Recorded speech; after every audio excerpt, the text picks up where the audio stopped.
नमस्कार दोस्तों, ईडुको सीरीज में आपका फिर से स्वागत है। आज हम लोग क्लास 9th के मैथ शुरू करने वाले हैं। सर्वप्रथम हम लोग यह समझने का प्रयास करेंगे कि क्लास 9th के अंतर्गत कौन कौन से चैप्टर सिलेबस में पढ़ने के लिए बनाया गया है। सबसे पहले हम लोग सभी चैप्टर पर देखेंगे कि कौन कौन चैप्टर पढ़ना है और किस किस सेक्शन पर कितना समय देना है, इस पर भी थोड़ा विचार किया जाएगा। उसके बाद आप लोगों को बारी बारी से सभी चैप्टर वाइज वीडियो मिलते चला जाएगा और इसके लिए आप लोग आगे प्रत्येक वीडियो के माध्यम से प्रत्येक चैप्टर वाइज अपने क्लास 9th के पूरे सिलेबस को तैयारी कर सकते हैं। देखिए, तो सर्वप्रथम हम लोग यह समझने का प्रयास करेंगे कि क्लास 9th के अंतर्गत जो मैथ का सिलेबस है तो उसमें कौन कौन से चैप्टर दिया गया है। सर्वप्रथम यहाँ 1 नंबर पर वास्तविक संख्या है। 1 नंबर पर वास्तविक संख्या है। उसके बाद दूसरा नंबर पर बहुपद और तीसरा नंबर पर बहुपद से ही उसके गुणनखंड से संबंधित कुछ बहुपद का जानकारी इसमें पढ़ना है। 4 नंबर पर नियामक ज्यामिति, जिसे निर्देशांक ज्यामिति के नाम से भी जाना जाता है, इसके बारे में पढ़ना है। और इसके पिछला क्लास 7 में आप लोग पढ़े होंगे एक चर वाले रैखिक समीकरण, जो कि यहाँ एक चर में नहीं, यहाँ 2 चर में रैखिक समीकरण के बारे में पढ़ना है। 2 चर वाले रैखिक समीकरण। और अगर आप लोग 2 चर वाले रैखिक समीकरण को अच्छा से पढ़ लें तो इसके बाद वाले क्लास 10th में भी बहुत अच्छा से 2 चर वाले रैखिक समीकरण का ही बहुत बड़ा योगदान होता है और उसमें भी लगभग 10 मार्क्स का 2 चर वाले रैखिक समीकरण के ही द्वारा सिलेबस बनाया गया है। उसके बाद अगला टॉपिक है, एक गणितज्ञ थे जिनका नाम था यूक्लिड, और वही यूक्लिड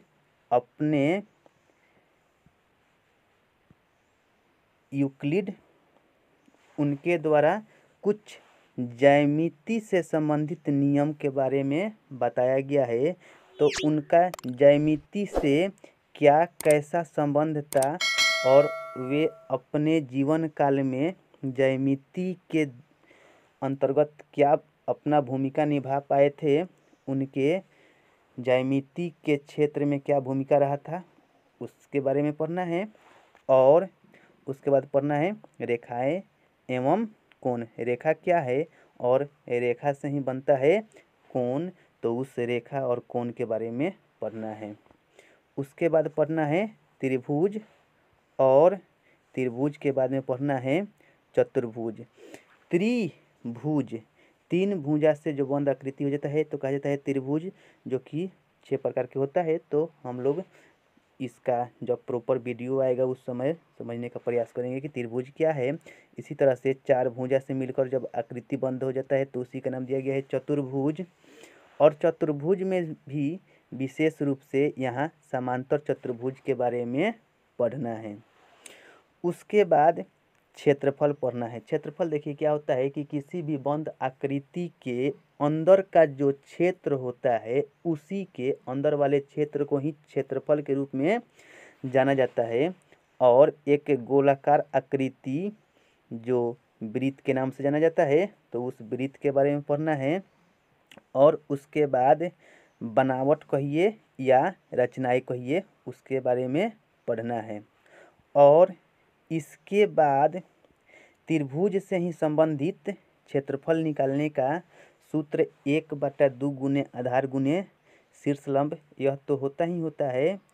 इसके साथ ही अगर कोई ऐसा भी त्रिभुज का क्षेत्रफल आता है जिसके बारे में अगर क्षेत्रफल आसानी से नहीं निकाला जा सके तो उसके लिए एक अलग से हीरोन नाम के गणितज्ञ थे।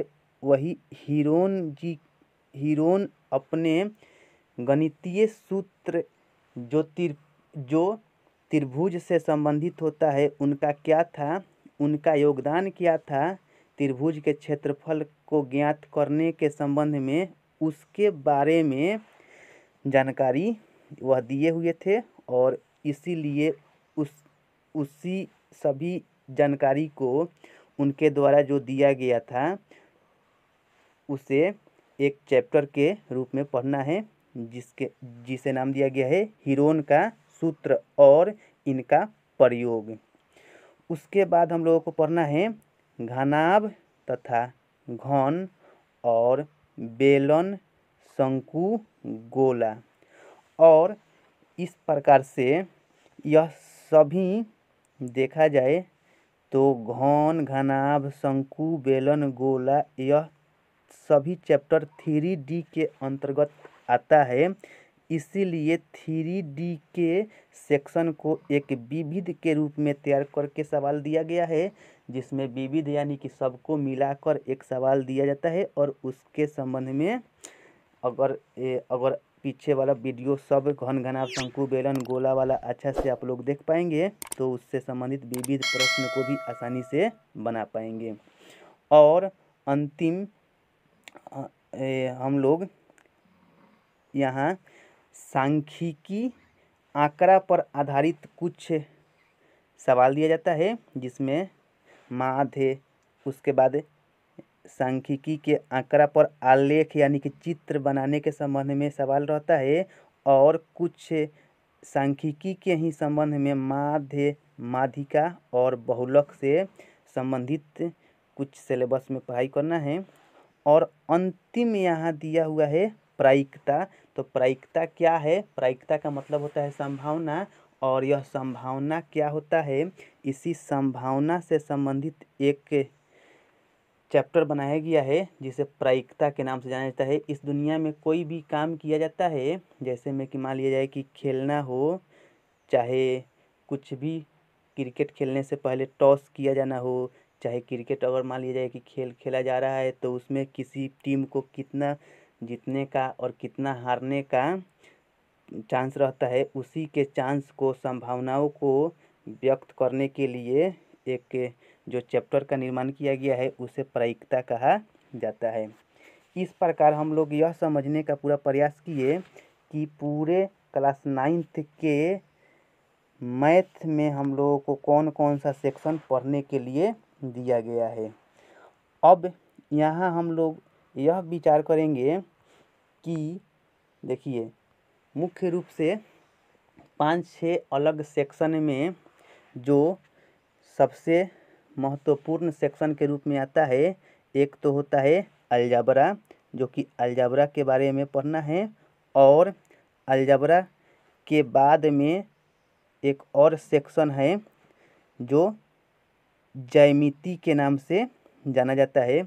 अगर जो आदमी ज्यामिति अच्छा से पढ़े तो ज्यामिति समझने वाला ही आगे का एक अगला टॉपिक जिसे क्षेत्रमिति कहा जाता है, उस क्षेत्रमिति को आसानी से समझ पाता है।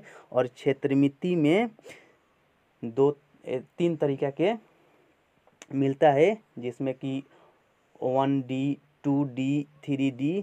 तो क्षेत्रमिति के अंतर्गत क्षेत्र 2D और 3D से संबंधित आगे ज्यामिति से ही आधारित सवाल उसमें दिया जाता है। अगर ज्यामिति जिसका अच्छा हो जाए तो ऑटोमेटिक उसी आधार पर क्षेत्रमिति का सवाल होता है। और जब ज्यामिति पर पकड़ अच्छा से बन जाता है तो क्षेत्रमिति भी उसी विद्यार्थी को समझ में ज़्यादा आता है। उसके बाद सिलेबस के अंतिम पड़ाव की ओर सांख्यिकी, और सांख्यिकी के बाद एक प्रायिकता का स्थान दिया गया है। तो आज सबसे पहले हम लोग यह समझने का प्रयास किए कि क्लास 9th के अंतर्गत पूरे मैथ के सिलेबस में कौन कौन से चैप्टर पढ़ने के लिए दिया गया है। इसीलिए हम लोग अब आगे के अपने प्रत्येक वीडियो के माध्यम से प्रत्येक चैप्टर को बारी बारी से पढ़ने का प्रयास करेंगे।